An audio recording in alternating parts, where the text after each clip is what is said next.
নামাজের বাহিরে এবং ভিতরে 13 ফরজ।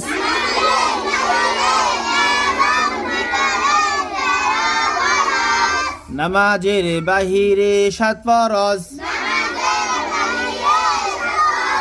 শরীর পাক, কাপড় পাক, নামাজের জায়গা পাক, সতর ঢাকা, কিবলামুখী হওয়া, ওয়াক্ত মতো নামাজ পড়া, নামাজের নিয়ত করা, নামাজের ভিতরে 6 ফরজ। তাকবীরে তাহরিমা বলা, দাঁড়াইয়া নামাজ পড়া,